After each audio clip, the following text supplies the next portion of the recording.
الراحمين يا أرحم الراحمين يا أرحم الراحمين فرج على المسلمين واختم بأحسن الختام إذا دنا الانصرام وحان حين الحمام وزاد رشح الجبين يا أرحم الراحمين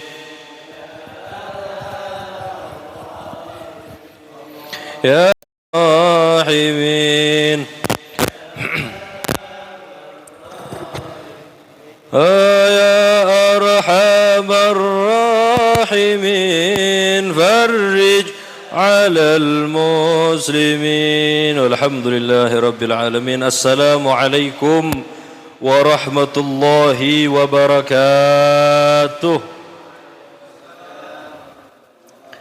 بسم الله الحمد لله الحمد لله رب العالمين والصلاة والسلام على أشرف الأنبياء والمرسلين سيدنا وحبيبنا وشفيعنا ونور قلوبنا محمد وعلى آله وصحبه والتابع التابعين ومن تبعهم بإحسان إلى يوم الدين. سبحانك لا علم لنا إلا ما علمتنا إنك أنت العليم الحكيم. وقال رب اشرح لي صدري ويسر لي أمري واحلل عقدة من لساني يفقه قولي وسدد لساني واهد قلبي بحق سيدنا محمد صلى الله عليه وسلم. نوينا تعلم وتعليم والإفادة والاستفادة الحث على مرضات الله وثوابه وقربه وأجره. أما بعد. Para hadirin wal hadirat, para jamaah Masjid At-Tahiriyah, khususnya jajaran ketakmiran Masjid At-Tahiriyah yang semoga selalu dalam lindungan Allah Subhanahu wa taala, serta sedoyonipun para bapak, para ibu, para pengunjung majelis ta'lim, para pengunjung taman-taman surga yang semoga selalu dalam kemuliaan di sisi Allah Subhanahu wa taala. Puji syukur kita haturkan kehadirat Allah Subhanahu wa taala pada malam hari ini. Allah takdirkan kita dalam keadaan sehat wal afiah guna untuk bersama-sama duduk di tempat yang Allah Subhanahu wa taala muliakan. Duduk di tempat yang Allah Subhanahu wa taala agungkan dan duduk di tempat yang Allah Subhanahu wa taala janjikan ampunan bagi siapapun orang yang mau duduk di dalamnya, yaitu majlis-majlis ilmu. Sehingga tidak ada ganjaran bagi majelis ilmu itu kecuali ampunan dari Allah Subhanahu wa taala. Ketika Allah Subhanahu wa taala mendeklarasikan atau mengumumkan bahwa semua yang hadir di majelis ilmu itu tiang-tiang ingkang rawuh teng panggon-panggon pengajian niku semuanya akan diampuni oleh Allah Subhanahu wa taala. Ketika Allah umumkan hal tersebut, ada malaikat bertanya, "Ya Rasul, hunaka unasun ya'tuna lil fudul." Ya Rasul, ya Allah, ada pengajian tapi yang hadir tidak semuanya niat hadir. Ono wong kang cuma nginceng acake ono par ning masjid atau hiriyah iki kok spekere murup mulai mari magrib kok acake ono par milu lungguh ning kono. Boten tumut ning jero, boten pati ngrungokno pengajian. Ono sawine ya. Enak ono sawine lomo sing milu pengajian, nang penting oleh sawi kunjur ning mburi. Malaikat protes, "Ya Allah, ada orang yang duduk tapi duduk niat ngaji. Niat golek sawi atau niat ngasuh istirahat. Mari perjalanan, mari nyeles ya. Kan biasa sales-sales itu istirahatin ning masjid. Kok kunjur lunggu-lungguan yang masjid kok ono pengajian. Lah bagaimana ya Allah orang-orang seperti itu? Apa katanya? Humul qaumul ladina la yasqau bihim jalisuhum. Napa nih, Pak? Iki masjid. Humul qaumul ladina la yasqau bihim jalisuhum. Jangan khawatir. Jangan khawatir. Orang yang duduk di masjid, yang mana masjid itu ada pengajian, ndak usah niat hadir pengajian. Nah, diiling dong. Isane pukul pinten? 6:30 nggih. Ndak usah niat hadir pengajian katanya. Orang yang duduk di tempat yang ada di dalamnya pengajian masih yohing niat ngaji, tetap diampuni oleh Allah Subhanahu wa taala. Katut angsal ampunan dari Allah. Karena apa? Humul qaumul ladina la yasqau bihim jalisuhum. Karena mereka duduk sama orang-orang yang tidak akan merugi duduknya itu. Tidak akan merugi duduknya. Orang yang tidak niat pengajian saja dapat pahala, dapat ampunan, apalagi pengajian tapi kesirep, kan begitu. Kadang kan ada orang pengajian kesirep, terus koncone ngutit, anupan ngaji kesirep. Monggo mulia ben timbangane ngaji kesirep. Nah, itu salah orang begitu. Lebih baik kesirep nih pengajian daripada kesirep nih ngumah hingga anu baran-baran. Tetap dapat ampunan. Saking luar biasanya pahala orang-orang yang hadir majelis taklim. Semoga kita selalu mendapatkan hidayah oleh Allah Subhanahu wa taala untuk istiqomah hadir pengajian dimanapun tempatnya, diberikan hidayah, diberikan kekuatan untuk menghadiri majelis-majelis taklim sehingga menjadi amal-amal yang dilipat gandakan oleh Allah Subhanahu wa taala. Amin ya rabbal alamin. Ma'asyiral hadirin wal hadirat rahimakumullah. Ada satu sahabat hadirin namanya Sayyiduna Rabi'ah bin Ka'ab. Rabi'ah ini laki, Pak, lanang. Arane wong lanang. Kalau di tukang kayu paling ono Rabi'ah wadon. Bok Rabi'ah, iya enten. Atau di tempat mana Rabi'ah wadon. Ini Rabi'ah bin Ka'ab. Salah satu sahabat Nabi Muhammad sallallahu alaihi wasallam. Rabi'ah bin Ka'ab ini hadirin termasuk dalam golongan ahlu suf'ah. Jenengan kadung semerep ahlu suf'ah itu apa? Orang-orang yang hidupnya di serambi Masjid Nabawi, ya, tidak punya rumah, melarat, miskin, melarat, tidak punya rumah, bahkan hidupnya nunut di Masjid Nabawi. Kalau dikatakan jamaah tabligh, boten, jamaah tabligh itu kan punya rumah, saking mereka apa metode dakwahnya turun di masjid. Kalau ini ahlu suf'ah memang tidak punya rumah, memang tidak punya rumah, jadi turunnya di pelataran di masjid kan. Makannya ya nunggu ada orang yang ngasih makan, ya, nafkahnya nunggu ada orang yang ngasih nafkah buat mereka. Melarat ahlu sufah. Nah, di antara mereka orang-orang yang tidur di serambi masjid itu ada namanya sahabat Rabi'ah bin Ka'ab. Satu ketika hadirin, Rabi'ah bin Ka'ab ini ningali Nabi Muhammad mau keluar dari rumahnya, mau berangkat ke masjid. Ketika melihat Rasul itu mau keluar, bangun ini Rabi'ah bin Ka'ab dan menyiapkan semua persiapan yang dibutuhkan Rasul sallallahu alaihi wasallam untuk sholat.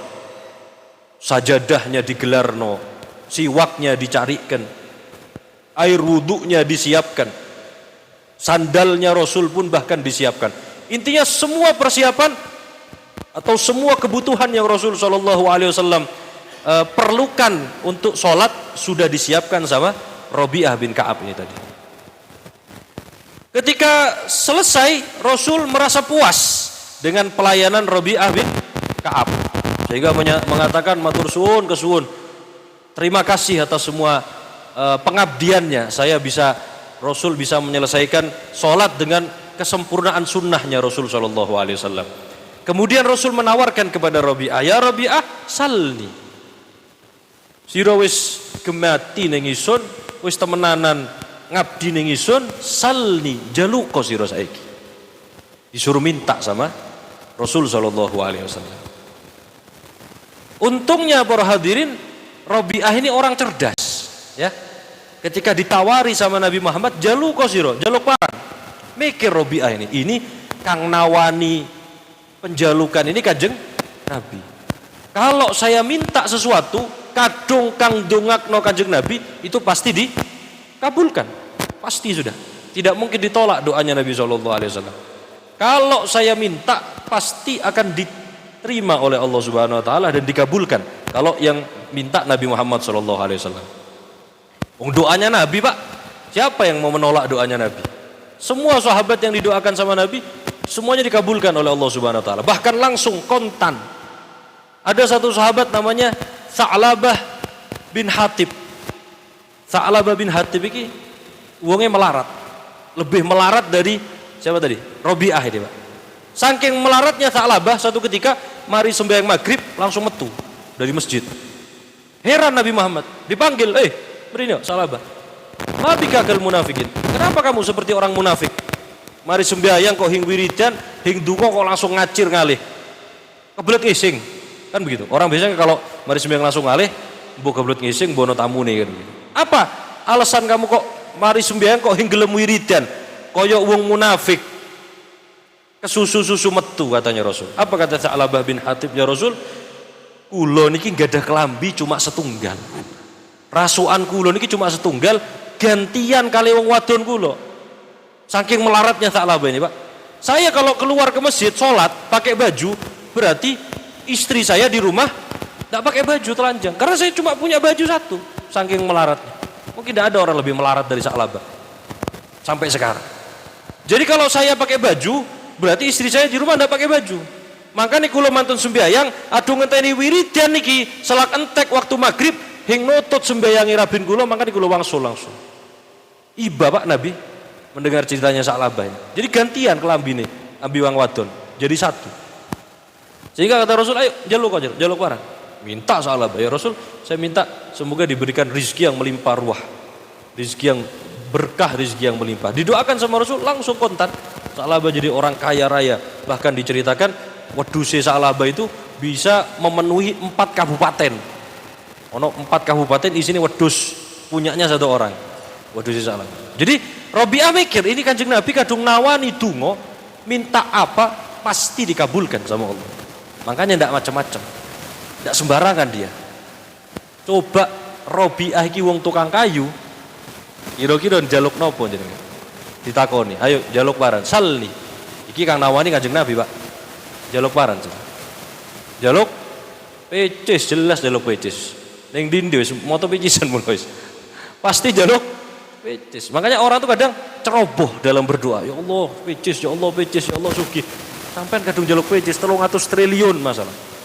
300 triliun. Cumpune Gusti Allah nyukani 300 triliun kontan mudhun teko langit 300 triliun.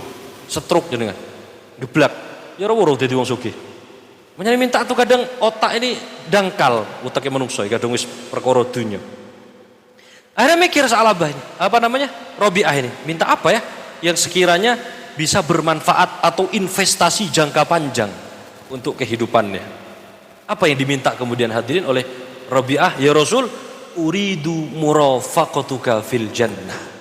Allahumma sholli ala Muhammad. Kanjeng Nabi, kula mboten nedhi napa-napa. Saya tidak minta harta, tidak minta rumah, tidak minta kekayaan. Padahal Robi'ah ini tidak punya rumah. Saking melaratnya, tidak punya istri Robi'ah ini. Dan tidak kawin-kawin, Pak. Sampai kemudian menjelang akhir hayat baru dinikahkan sama Rasul. Karena malu, tidak punya harta untuk dia jadikan mahar, tidak punya harta untuk menafkahi istrinya. Dikongkon Rabi kali Nabi Muhammad tidak mau, minder. Dengan kondisi seperti itu, rumah tidak punya, pekerjaan tidak punya, pemasukan tidak punya. Ketika ditanya masih mikirkan jangka panjang. Uridu murafaqatuka fil jannah. Ya Nabi, saya ingin barengi panjenengan di surga. Ingin bareng kali Kanjeng Nabi Muhammad sallallahu alaihi wasallam di dalam surga. Ini sebuah permintaan yang luar biasa hadirin. Karena apa? Nabi Muhammad ini masuk surga pasti kan? Ulah panjenengan sudah masuk surga apa enggak kira-kira? Harapan kita kira semoga masuk surga. Tapi pertanyaannya, apakah kumpul surganya kita dengan surganya baginda Rasul sallallahu alaihi wasallam? Itu kan menjadi pertanyaan. Apakah kita akan kumpul dengan Nabi Muhammad SAW di surga nanti? Ya, kalau kita masuk surga ya alhamdulillah, syukur-syukur. Mlebu surga ele-elean yang paran-paran. Pokoknya cara perumahan-perumahan kang biasa tidak apa-apa sudah. Jangan berharap kita punya kesempatan untuk masuk surga terus kumpul sama Nabi Muhammad SAW. Jelas beda. Nabi Muhammad tentunya fi a'lal jannah ma'an nabiyyin wasiddiqin wasuhada wasalihin. Kumpul bersama orang-orang hebat, kelas-kelas wali, orang-orang syahid di jalan Allah. Nah kita kalau masuk surga, surga yang seperti apa? Makanya Robi'ah ini mikir, saya kalaupun masuk surga, kadung boten kepanggih kali Nabi Muhammad, campak masuk surga itu hadir. Campak, kan begitu. Saya pernah terangkan kalau tidak salah di majelis yang sama ini di sini. Ada 3 kenikmatan surga itu yang lebih nikmat daripada surga itu sendiri. Ya, ada 3 hal di surga itu yang lebih nikmat dari surga itu sendiri. Maksudnya, kalau 3 hal ini tidak ada di surga, meskipun orang masuk ke dalam surga, tidak akan ada rasanya. Campak masuk surga itu. Apa yang pertama? Ru'yatullah fil jannah khairun minal jannah. Orang yang masuk ke dalam surga kemudian dapat memandang zatnya Allah Subhanahu wa taala di surga, itu lebih nikmat daripada surga.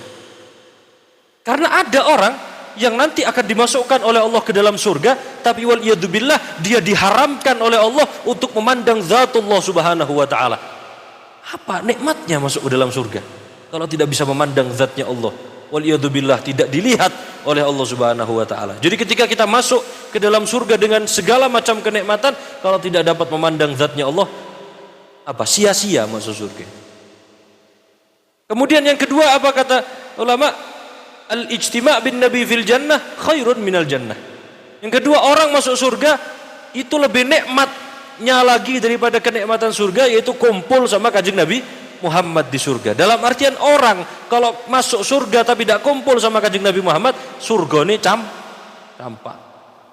Tidak enak masuk surga kalau tidak ketemu sama Rasul sallallahu alaihi wasallam. Wal jannah yang diciptakan dengan segala macam kenikmatannya. Mala ainun ra'at wala udunun sami'at wala khatara ala qalbin bashar. Tidak pernah terlihat oleh mata, tidak pernah terdengar oleh telinga, tidak pernah terlintaskan oleh bayangan manusia kenikmatan surga itu. Tapi ketika ada di dalamnya orang masuk surga, boten kepanggih kali kanjeng Nabi Muhammad, rasanya campak, tidak nikmat masuk surga. Yang terakhir, apa yang paling nikmat daripada, apa yang lebih nikmat dari kenikmatan surga? Khidmatul malaika fil jannah khairun minal jannah. Pelayanan yang diberikan oleh para malaikat di surga itu lebih nikmat daripada kenikmatan surga. Maksudnya nopo? Jadi kan di surga itu, Pak, orang kan bisa minta, diriwayatkan ya, orang bisa minta apapun yang kita inginkan. Tidak perlu minta, bahkan terbesit saja langsung metu. Sego goreng metu. Tidak perlu ngomong sego goreng, terbesit di hatinya sego goreng langsung muncul. Cuma itu bukan nikmat.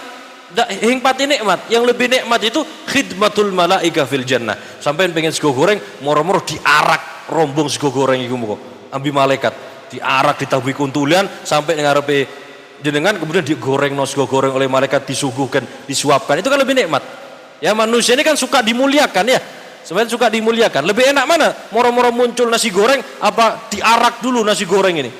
Dilayani oleh malaikat, disiapkan mejanya, digelirno kloso, dikasih apa namanya tempat sofanya, piringnya bagus, tempat minumnya bagus, kemudian disuapin oleh bidadari. Itu yang lebih nikmat. Makanya Salabiah ini kemudian memikirkan, kalau saya masuk surga, jenengan pasti masuk surga Nabi. Kalau saya masuk surga, sepertinya sulit untuk berkumpul dengan panjenengan di surga. Makanya permintaan Rabi'ah tidak nanggung-nanggung, uridu murafaqatuka fil jannah. Saya kumpul jenengan sama jenengan di surga ya Rasul. Karena kalau tidak ada surga, tidak ada Rasul, tidak enak masuk surga. Bahkan ditanya Rabi'atul Adawiyah, seorang wali perempuan yang sudah kita sering dengar namanya, ditanya, apakah engkau rindu sama surga? Rabi'ah, apa kamu kangen sama surga? Apa kata Rabi'ah? Al-jar gabladar. Jangankan surga dulu, saya rindu sama tetangga saya yang nanti di surga. Siapa itu? Nabi Muhammad SAW yang harus lebih didahulukan, dirindukan. Kalau tidak tonggoan kali Nabi Muhammad, apa namanya, apa rasanya masuk ke dalam surga? Allahumma sholli ala Muhammad. Semoga kita mendapatkan kedudukan yang tinggi di sisi Allah, masuk surga bersama baginda Rasul SAW. Yang perlu kita ingat hadirin, masuk surga itu tidak gratis ya. Masuk surga itu tidak gratis. Al-Buya Sayyid Muhammad Ali Al-Maliki mengatakan, ad-dunya mahi mizah wal jannah mahi balash. Surga dunia ini bukan tempat main-main, dan surga itu tidak didapatkan dengan cara gratis. Ada hal yang harus kita korbankan, ada hal yang harus kita setorkan kepada Allah Subhanahu wa taala agar diganti dengan surga oleh Allah Subhanahu wa taala. Al-Imam Al-Habib Abu Bakar Al-Attas bin Abdillah Al-Habsyi, seorang ulama mutaakhirin yang baru wafat mungkin tahun 98-99, Syekhul Masyayikh mutaakhirin, memberikan rumus kepada orang-orang yang bingung kalian dicarani mlebu surga kira-kira. Apa yang harus kita korbankan? Apakah cukup waktu kita untuk sholat, sedekah, puasa, ibadah? Apakah cukup harta kita keluarkan untuk sedekah? Apakah cukup waktu kita gunakan untuk ibadah? Tidak. Pengorbanan di surga bukan hanya sekedar waktu, bukan hanya sekedar uang, bukan hanya sekedar materi, tapi ada hal lain yang perlu dan lebih penting untuk kita korbankan, untuk kita tukarkan agar kita mendapatkan kedudukan tinggi di sisi Allah Subhanahu wa taala, sehingga kita dimasukkan ke dalam surga dan insya Allah berkumpul dengan Nabi Muhammad sallallahu alaihi wasallam. Apa kata beliau? Bahwa tidak ada orang yang akan menduduki kedudukan yang tinggi, ya, manazilul qurbat bahasa beliau, hatta yaqta'u fi sayrihi sitta uqubat. Tidak akan ada orang yang sampai pada kedudukan tinggi di sisi Allah Subhanahu wa taala sehingga dijamin masuk ke dalam surga dan kumpul sama Nabi Muhammad kecuali dia korbankan 6 perkara. Ya. Bukan hanya mengorbankan, menghapus, di sini bahasanya yaqta wa yaftum, memutus dan apa? Anak bayi kalau umur 2 tahun itu disapih. Berarti maksudnya ngempos. Sampai harus ngempos dari perkara-perkara ini kalau mau mendapatkan kedudukan tinggi di sisi Allah. Ya, anak bayi kalau 2 tahun disapih. Mana yang nyusu itu? Kalau bapaknya kapan disapih? Ya ngono disapih bapak. Sampai tuwek. Ada yang disapih. Jadi kata beliau apa? Anak orang kalau mau dapat kedudukan tinggi di sisi Allah harus bisa memutus dan bisa menyapih. Dalam artian dia menghilangkan hal-hal ini dalam dirinya. Ada 6. Kalau nutut kita bacakan semua. Kalau tidak nutut pada episode selanjutnya insya Allah.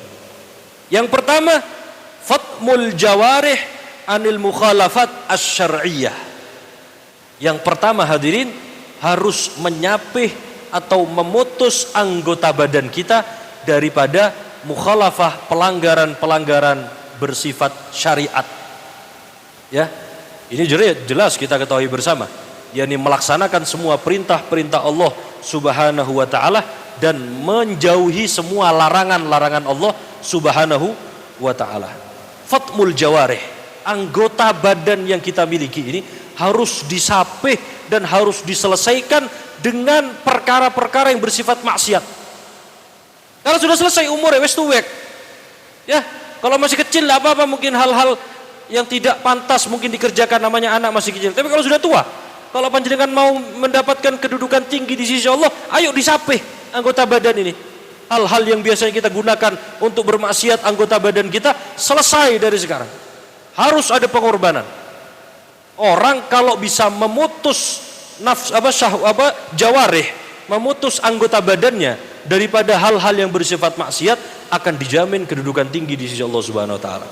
Bahkan bukan hanya jaminan kedudukan tinggi, akan dijamin oleh Allah berupa apa? Penjagaan.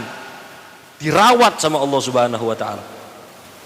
Orang yang anggota badannya terhindar atau sering dihindarkan dari hal-hal yang bersifat maksiat, pasti akan dirawat oleh Allah Subhanahu wa taala. Al-Habib Imam Ibrahim bin Aqil bin Yahya, ya, baru wafat 2004 mungkin kemarin, 2004-2006 kalau tidak salah. Al-Imam Al-Habib Ibrahim bin Aqil bin Yahya, seorang ulama besar di Taiz, Yaman, hidup dengan umur sampai 96 tahun, dan beliau sedikit pun penglihatannya tidak berkurang. Tidak pakai kacamata, yang nganggo tongkat, tidak duduk di kursi. Ya, ketika duduk di bawah yang konjur, padahal usianya sudah 96 tahun. Al-Imam Ibrahim bin Yahya. Ketika ditanya, apa rahasianya Imam? Beliau menjawab, hafidnal jawarih fahafidnallah Subhanahu wa taala. Kita jaga anggota badan ini dan Allah Subhanahu wa taala yang akan menjaga anggota badan kita. Dijaga dari apa? Daripada kemaksiatan-kemaksiatan atau larangan-larangan dari Allah Subhanahu wa taala. Allah yang akan menjaga. Makanya kadang ada orang yang, ya tapi tidak semua, ya, tidak semua. Penyebabnya biasanya begitu. Pelanggaran-pelanggaran anggota badan yang dilakukan untuk melanggar syariat itu pasti akan ada efeknya. Minimal berkurang. Apa sih bahasanya? Kegunaannya itu berkurang, kualitasnya berkurang. Kan kita mendengar dalam kehidupan sehari-hari kita, kadung ono wong sariawan berarti sering ngerasani wong, kan begitu. Enten kang sariawan, ibu-ibu enten kang sariawan, kan begitu. Kadung sariawan biasanya sering ngerasani adung motone timbilen berarti ngincengi wong adus, kan begitu. Mboten kula kang ngomong ya, adatnya untuk kagayu begitu. Kadung ono wong timbilen berarti ya gitu begitu. Ketika kita melaksanakan kemaksiatan akan ada efeknya. Efek di lain sisi dosa dari Allah Subhanahu wa taala, efeknya juga berkurang fungsi anggota badan ini. Ya, ono wong kita mengenal cerita, saya punya buyut hadirin, saya punya buyut meninggal waktu saya masih SMP kalau tidak salah, umurnya 80 tahun lebih. Saya dengar sendiri dan saya melihat beliau itu umur 80 tahun modun ning Banyu, ya di ning Karangasem iku ono banyu ning isor, kaya kedung iku. Kalau nyuci baju nggotong tembok dewek, wadon umur 80 tahun, magih ngarit, magih ning sawah. Saiki uang umur swidak setruk. Nggih. Umur 50 kadang wis asam urat, kencing manis, kencing batu dan lain sebagainya.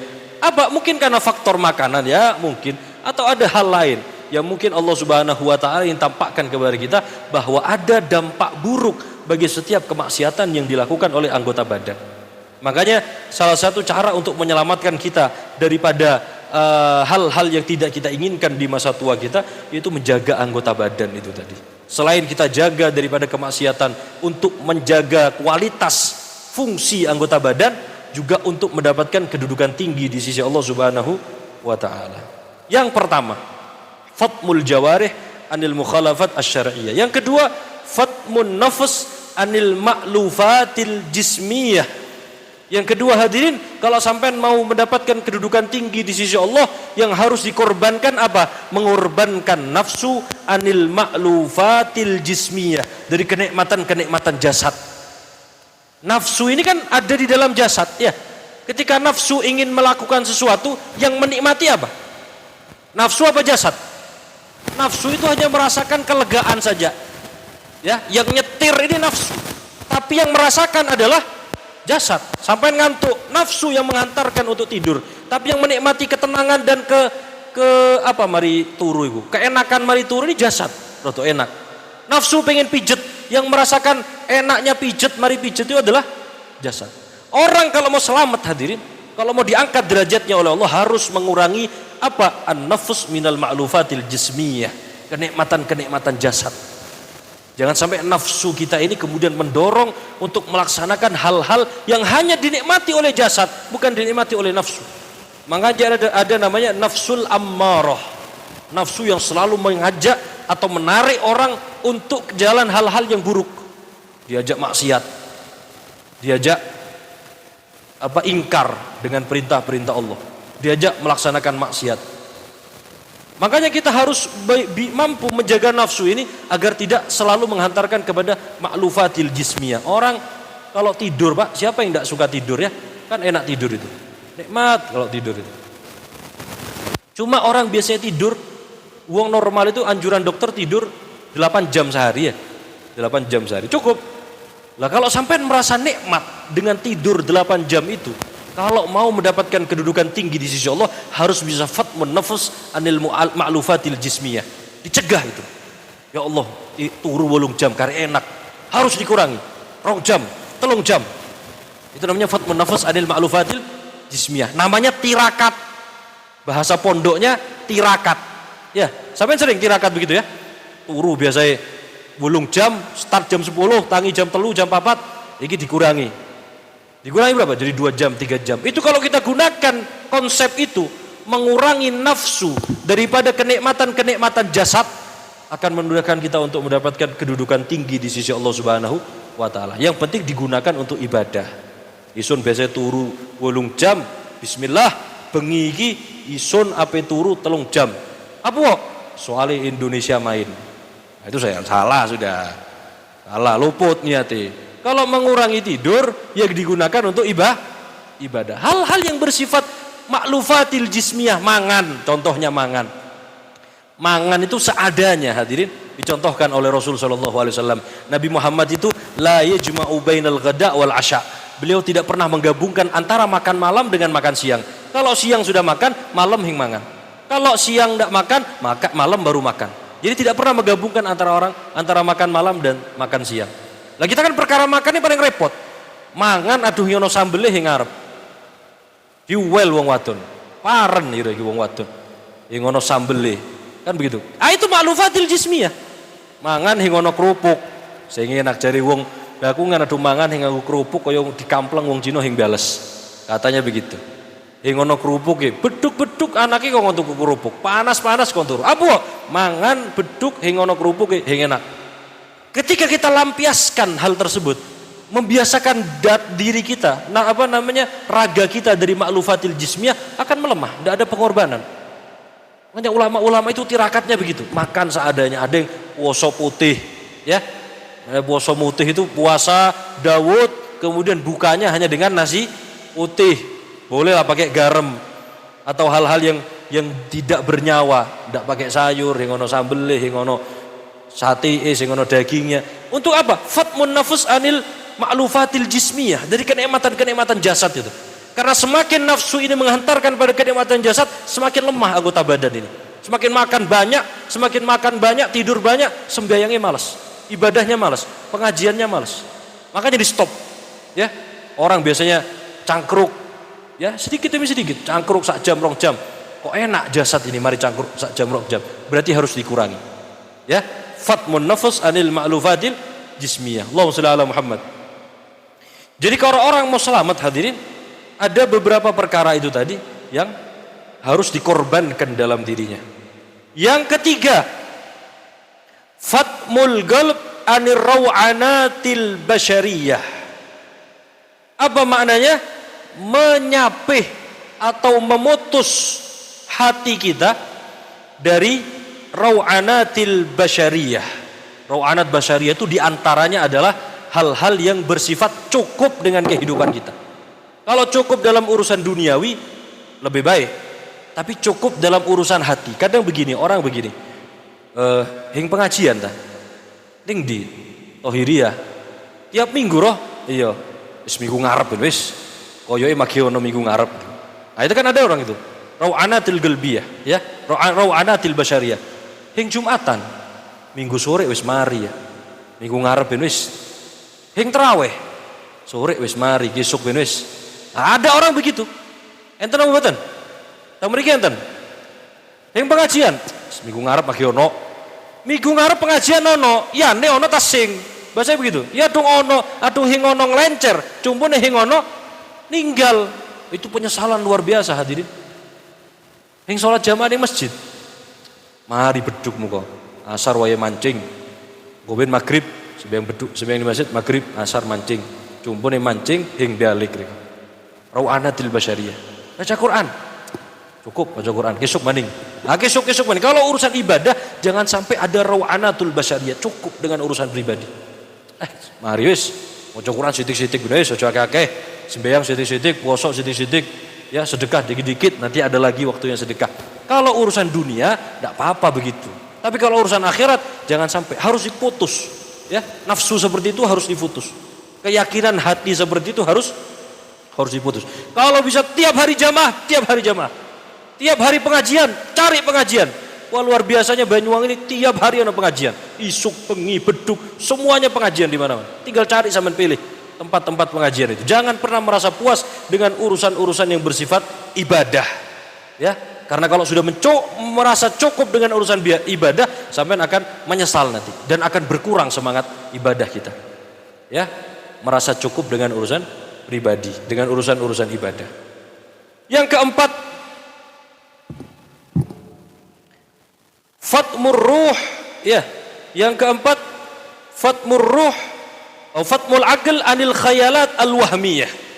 Yang keempat hadirin, ini yang terakhir, insyaallah kita lanjutkan pada episode yang lain ya Ustaz Nazrun ya. Yang keempat, apa namanya? Fatmul aql anil khayalat al-wahmiyah. Menyapih atau mencukupkan akal kita dari khayalat al-wahmiyah. Khayalat wahmiyah itu begini. Orang, Imam Haddad mengatakan jangan sampai fudul. Wa fudulil kalam tatahaddabun nufus. Berlebihan dalam berpikir, menghabis-habiskan waktu. Ada orang begini, contohnya khayalatul wahmiyah itu begini, menghabiskan akal untuk hayalan-hayalan yang tidak jelas. Contohnya, mari sholat isya, sampean ono wong lunggu-lungguan yang ngarep, ngelamun orang, ditakoni, mikiri paran Kang, cager isun duwe PC sak M, ya, begitu ya, cager isun duwe PC sak M, apa paran, sembuh gue tuku sawah, nenggu rabi maning dah, gue tuku sepeda, gue tuku motor, kan begitu, ada apa enggak? Sering jenengan begitu, nah itu bahaya itu. Itu namanya khuyalat al-wahmiyah. Fatmul aql anil khuyalat wahmiyah. Ibu-ibunya begitu. Mari sembahyang isya kunjur. Apa mbok? Cager wong lanang isun oleh PC sak M yo. Ape paran? Itu ku geliang lah. Geliang tuh kalung nganyari sepeda, nganyari unga. Nah, itu sudah menghabiskan waktu. Kadang yang lebih heran hadirin, bukan hanya mikir dewek, ngejak koncone. Ono begitu. Ono wong ning ngarep, "Pan Kang, cager isun BBC sak M." Api irung gopan isun tuku sapi dah gopan tuku sapi mau isun tuku sepeda alah gopan tuku sepeda isun mau isun tuku tanah. Akhirnya sak masjid itu khoyal hal-hal yang tidak jelas seperti itu. Allahumma Muhammad. Lah orang kalau mikirnya seperti itu tidak bakal sampai kepada kedudukan di sisi Allah. Habis waktunya, habis umurnya, habis kesempatannya hanya untuk berhayal hal-hal yang tidak penting. Kesempatan ibadah berkurang, kesempatan sholat berkurang dan lain sebagainya, sehingga tidak kunjung naik derajatnya di sisi Allah Subhanahu wa taala. Allahumma shalli ala Muhammad. 4 poin itu nggih. Ya, yang pertama kita menjaga nafsu kita jangan sampai meladeni jasad yang nikmat. Kalau sudah rogo iki mulai ngerasa enak, mangan kok mulai ngerasa enak, harus stop, mandek. Tidur merasa ngerasa enak, harus stop, mandek. Yang kedua apa tadi?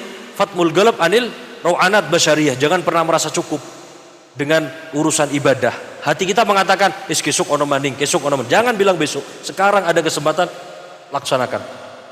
Ya, kemudian fatmul aql anil khuyalat al wahmiyah. Akalnya coba ditinggu mikiri perkara-perkara yang tidak. Ya, kalau memang Allah berikan kepada kita rezeki, Allah berikan rezeki. Idza arada syai'an yaqulu lahu kun fayakun. Gampang. Ojo katik dipikir wis. Ojo katik dipikir cager gedigi. Coba saya punya uang segini, coba saya punya ini. Enggak usah dipikir. Habis waktunya sampean hing tambah sugih, kang ora tambah idan karena hing keturutan pikiran tadi itu. Allahumma sholli ala Muhammad. Semoga Allah jaga kita daripada hal-hal yang bisa mengurangi semangat ibadah kita di sisi Allah Subhanahu wa taala, dan Allah berikan kita kekuatan untuk bisa mengamalkan apa yang kita kaji pada malam hari ini. Insya Allah doakan semoga saya bisa mengamalkan juga apa yang kita bahas pada malam hari ini. Allah berikan kita hidayah, afiah, istiqomah untuk menjalankan hal-hal yang baik, perintah-perintah Allah Subhanahu wa taala. Dikumpulkan kita bersama orang-orang saleh, orang-orang yang alim, orang-orang yang ya'mal bi'ilmihi, orang-orang yang diselamatkan oleh Allah Subhanahu wa taala, dan dikumpulkan di surga bersama Rasul sallallahu alaihi wasallam. Rabbi fangfa'na bi barakatihim wahdinal husna bi hurmatihim wa amitna fi tariqatihim wal muafati minal fitani. Wa sallallahu ala sayidina Muhammadin wa ala ali sayidina Muhammad wa akhir da'wana alhamdulillahi rabbil alamin. Sekian, mohon maaf dan terima kasih. Wassalamualaikum warahmatullahi wabarakatuh.